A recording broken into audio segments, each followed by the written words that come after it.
Well, look what the cat dragged in. Sony's Xperia 5 Mark II. Finally, I have a review unit. Here we are. This is the box, Sony Xperia 5 Mark II. And then there's same here, same here. There's some stuff at the bottom here, so you know what to expect.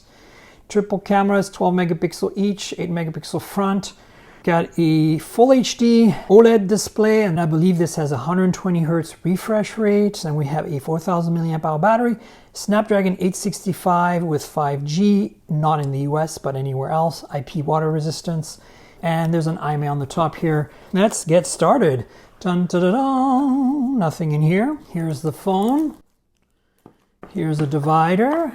And then here is a charger, conveniently labeled 18 watt, so USB Type-C PD, I presume. It's the same charger as we found in the Xperia 1 Mark II, which I've unboxed up here. You get some earbuds because there's a 3.5 millimeter headphone jack on this phone. And then you get a charging cable, USB Type-C to C. C on one end, C on the other end. Yeah, pretty standard stuff. So that's it for the box. Let's take a look at the phone. Ta-da!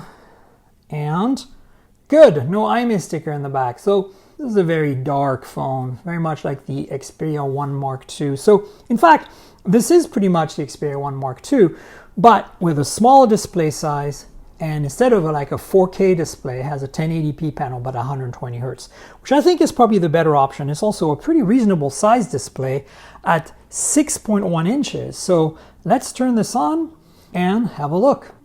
Ooh, nice vibration motor. You know, this is an expensive phone, so like about $1,000, maybe a bit less. So of course you expect only the best. Again, it's Sony, so there you go, Xperia, very nice. I was a big fan of the Xperia 1 Mark II. It's hard to recommend in the US because like this phone, neither of these phones have 5G support for the US, but honestly the camera is really good, I think, especially the manual modes that they offer that replicate some of the Sony Alpha camera features.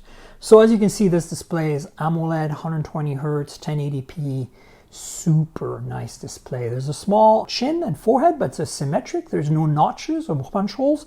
Little bezels. There is an 8 megapixel front-facing camera up here. I don't know if you can see it. And of course, a earpiece, because this has stereo speakers. You can see there's another speaker at the bottom. It's firing outward, but between these two sides, you get stereo audio. There's also a notification light, if I remember properly, so that's kind of cool. You don't see that too often on a modern phone. That 8 megapixel camera is an f/2.0 camera, and it has 1.12 micron pixels. You know, it does 1080p 30 frames per second recording, nothing too fancy. As I mentioned, the Snapdragon 865 and the X55 5G modem in here. There is 8 gigs of RAM, 128 gigs of storage, and the other option is 256 gigs of storage, depending which one you buy, but you do get 8 gigs of RAM. The battery is 4000 milliamp hour under here, and it does support 18 watt charging. I'm not sure if this is wireless charging. All right, so let's talk about the rear cameras, right? Obviously, that's a big deal. So 3 cameras at 12 megapixels each.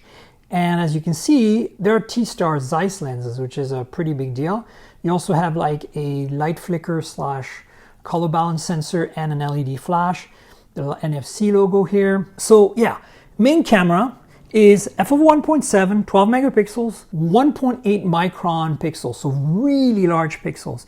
Dual pixel phase detect, autofocus, and of course OIS. So this thing is bonkers. It can basically do the same kind of quick autofocus face and animal tracking that the Sony Alpha cameras can do. And with 1.8 micron pixels, it's really good in low light. Then there is a 12 megapixel f/2.4 telephoto. That is a 3 times optical zoom with OIS, and it's got 1 micron pixel. So that's kind of the only underdog here, 1 micron with an f/2.4 aperture is going to be a little difficult in low light. Then there is a 12 megapixel ultra wide, f/2.2, 1.12 microns, I believe, on this one. So a little better in terms of low light performance. And of course, it doesn't have OIS, but it does have autofocus. So all 3 lenses have autofocus, which is really cool. I like having an ultra wide with autofocus. Sometimes you can use it for macro shots and stuff like that. So yeah, look, this is a beautiful phone. I really love the industrial design, the kind of curved edges here, the mirror finish. It's very Sony. You can remove the SIM tray with just your fingernail, which is really cool because the micro SD and SIM goes in here, you know, and it's still water resistant, which is kind of amazing.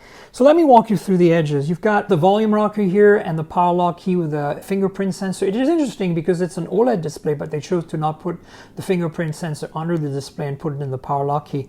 There's a programmable button here. I think it's like a Google Assistant button. And then there is a 2-stage dual detent camera button here. You don't see that too often as well. On the bottom here, you have USB Type-C port and the speaker. You can actually see the speakers right at the edge. Right, you see it there, and then you know you've got primary microphone as well down there. On the left-hand side, you really don't have anything except for that SIM tray that I pointed out and some antenna bands. And on top, you have the headphone jack and the secondary microphone. So that's the layout for this really cool Sony phone. I wish this thing had 5G in the US. I'd really be into it. But that's the only thing. If you're abroad, this might be a worthwhile phone, especially if you're into photography. It also has a manual video app that supports some of the Cine Alta stuff from their video camera, professional video camera series. So again, I will put my review of the Xperia 1 Mark II below, the link to my hot hardware review, because this phone, other than the display that, you know, being smaller, being 1080p and 120 hertz, is really pretty much the same phone. The other one has a 60 hertz 4K display. So that's it, folks. The Xperia 5 Mark II from Sony, a really nice phone that unfortunately is never going to get the love it deserves.